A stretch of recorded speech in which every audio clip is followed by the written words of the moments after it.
नमस्कार दोस्तों, कैसे हैं आप सब लोग। दोस्तों आज की वीडियो में हम डिस्कस करेंगे रेवेन्यू ऑफिसर्स। तो सेक्शन 11 में बताया हुआ है कि रेवेन्यू ऑफिसर कौन कौन होंगे। तो आपको ये कुछ लिस्ट दिख रही होगी कि कौन कौन होंगे।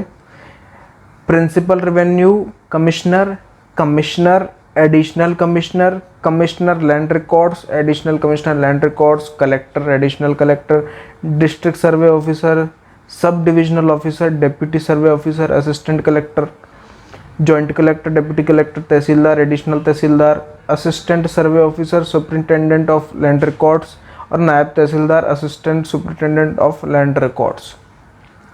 तो ये सारे की सारे कौन है, रेवेन्यू ऑफिसर्स, सेक्शन 11 में बताया हुआ है। अब सेक्शन 12 क्या बात करता है, कंट्रोल ओवर रेवेन्यू ऑफिसर्स। तो all revenue officers shall be subordinate to the state government.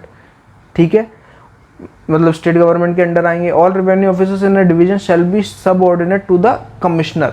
अब एक डिवीजन के अंदर जितने भी रेवेन्यू ऑफिसर्स जो होंगे वो कमिश्नर के अंडर आएंगे।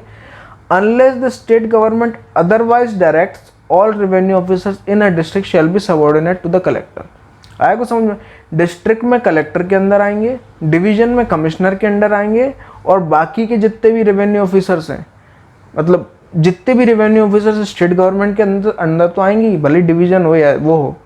लेकिन बस इसमें ये लास्ट में ये जरूर बोला है कि यार जब तक स्टेट गवर्नमेंट डायरेक्ट नहीं करे, कुछ और डायरेक्ट नहीं करे, तब तक के लिए कलेक्टर के अंडर ही आएंगे डिस्ट्रिक्ट में सारे रेवेन्यू ऑफिसर्स।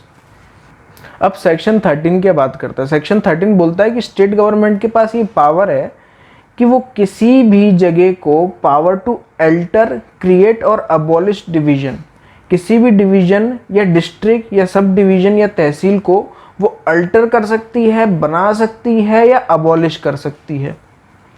समझ रहे हो, कम ज़्यादा बना, नई डिवीजन बनाना, ख़त्म करना कोई डिवीजन, ये सब पावर जो है वो स्टेट गवर्नमेंट के पास में। लेकिन provided that the state government shall invite objection to such proposal in the prescribed form and shall take into consideration objection received if any. State government वो कोई भी काम कर रही, कोई भी डिवीजन बना रही है, चलो ठीक है, ये तो आपके पास पावर है, मान गई ये बात। लेकिन स्टेट गवर्नमेंट के पास अगर कोई ऑब्जेक्शन आया तो उसको सुनना पड़ेगा यार। प्रपोज, अब ऐसे ही नहीं कि किसी ने फोन पे बोल दिया, ऐसा प्रिस्क्राइब्ड फॉर्म, कोई भी प्रोसीजर तो होगी ना, प्रिस्क्राइब्ड किया इस तरीके, तो आपको ऑब्जेक्शन है, आपको तो उठाओ और उसको सुनना पड़ेगा स्टेट गवर्नमेंट को। ठीक है, वरना स्टेट गवर्नमेंट के पास ये पावर तो है ही। अब कुछ अपॉइंटमेंट्स के बारे में बात कर लेते हैं कि अपॉइंटमेंट्स हमारे एमपी एलआरसी में, एमपी लैंड रेवेन्यू कोड में अपॉइंटमेंट्स किसका कौन कौन सा सेक्शन में।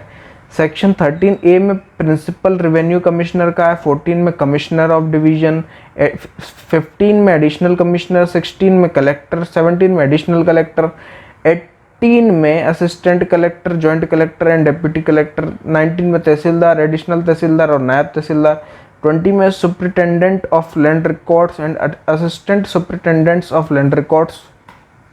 ठीक है, ये तो वो सारे तो अपॉइंटमेंट हो गए।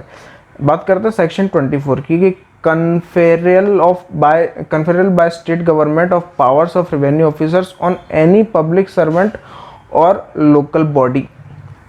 अब ये सेक्शन बोलता क्या है कि स्टेट गवर्नमेंट जो है ना, वो किसी भी पब्लिक सर्वेंट को या लोकल बॉडी को किसी भी रेवेन्यू ऑफिसर की पावर दे सकती है।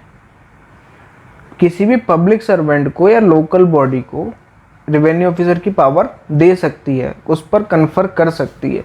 अब पब्लिक सर्वेंट और लोकल बॉडी, तो यार कोई भी जो सरकारी नौकरी वाला होगा उसको पब्लिक सर्वेंट, लोकल बॉडी बोल सकते हो आप।